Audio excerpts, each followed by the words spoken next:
So if you're desperately looking for a tech job right now and you're not getting responses from recruiters, your applications are not possibly being looked at, you might be doing what everyone else is doing. It's really frustrating when you go to LinkedIn and this job posting was probably uploaded about 2 hours ago and you already have 500 applicants. This is disturbing that you have that many people applying to the role all at once. But it's not surprising because these are tech jobs, right? And there are lots of other people that are trying to apply for the same roles as you are. Obviously, working in tech comes with its great benefits, high salaries and all that good stuff.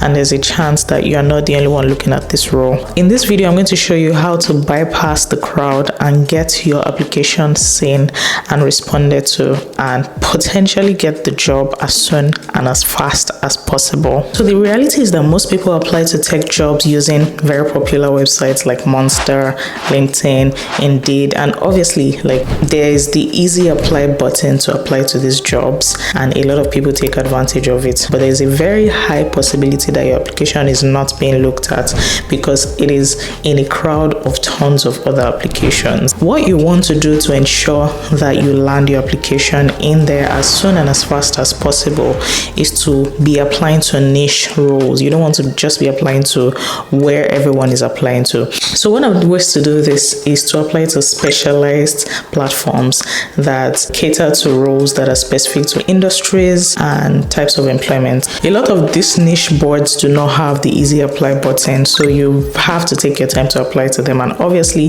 this comes with less competition and your application gets through faster than going the easy route. So one of the things you want to look for in job boards are boards that cater to specific roles. This could be to a specific programming language or an employment type like remote work alone, and these boards most of the time they don't have the easy apply button and they are like a gold mine right now for low competition applications. You can, for example, startup.jobs, there's dice.com, there are a couple other ones like that where they are quite specific on the types of jobs that are being uploaded there. It's not like general like Indeed and LinkedIn. So the second thing and the second way you want to go about applying is by taking advantage of something known as Boolean search. There's literally a link on LinkedIn about how you can do this search, and this is basically you using modifiers to do a job search. So for example, if you're searching for a Python developer role, I'm going to show what this looks like on the screen. You would typically type in the search box Python developer and as a modifier hiring, and basically it's going to show you a list of people that have indicated that they are hiring, a list of hiring managers, HR, technical recruiters, companies on LinkedIn that are interested in people for that role. And you can of course filter by people that have uploaded within the past week, within the past hour, so that you get notified about those roles on time. Another thing to take note of and to take advantage of is paid listings. Now, a couple of companies would actually go ahead to pay for listing a job role on a platform. You'll find that a lot of companies that don't go the paid way would have tons of applicants that would possibly not take time to apply for these roles, but you would have a higher chance by visiting sites on platforms that have listed their roles on paid platforms. There's obviously less competition and more chances of your resume being seen on there. Again, as I mentioned earlier, specialized skills is also one way you can kind of sift through the mud and get your application there on time and prioritized. So for example, even if you're not a Python developer, you can decide to learn for the sake of getting a job ASAP. You can look for platforms that are specific to a language. So for example, there are some websites that only advertise Python roles, that only advertise JavaScript roles, okay, and you can apply to those platforms as opposed to applying to the general platforms that just advertise all the roles, and that also increases your chances of getting seen quicker. One of the things you definitely want to do after applying to this role is making sure that you do not sit back and watch. You want to be proactive and reach out to the hiring manager and let them know that you have applied to this role. So what that looks like is, for example, if you apply to a role on LinkedIn, or you even apply to a role on a different platform, you can go ahead, go the extra mile to look for the hiring manager on LinkedIn for that company, or look for the technical recruiter. Even if you can't find them, talk to someone that works there and ask them to connect you to the technical recruiter or the hiring manager, and let them know about your excitement about applying to this role. Let them know that you've applied to this role. Let them know the specific role you applied to. That shows some seriousness about the role.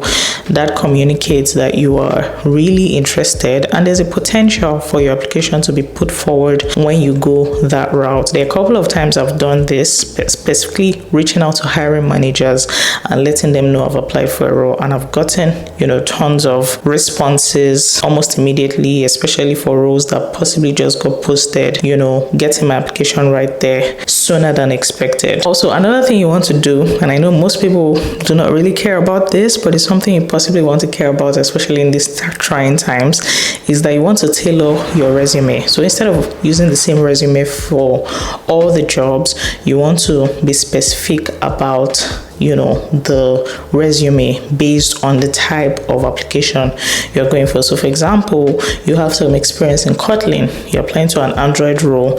You want to make sure that your resume indicates your strength in those areas. Okay, there's a tendency that if you have not done Kotlin recently, it might not necessarily be highlighted in your resume, and that could reduce your chance of getting your application prioritized. So you want to make sure that you tailor your resume to the application that you are working on. Also, this is a no-brainer, but by way of reminder, make sure that you're showcasing your portfolio. If you have a GitHub where your links to your projects are, if you have a website where links to work that you've done, are projects that you've done that you're proud of, you want to make sure that that is visible as much as possible. You want to make sure that those are updated, those are being seen, because that is literally proof of what you've done besides just your resume. So make sure that you are not lagging behind on this and you're prioritizing this as well. I hope that with all of this, you're able to get your application sooner. All these tips help you to get that job that you need desperately as soon as possible. Let me know if this advice works for you, if you have done something similar to this in the past and how it has helped you. Thank you for watching this video, and I will see you in the next video. Don't forget to subscribe and like this video as well. Bye.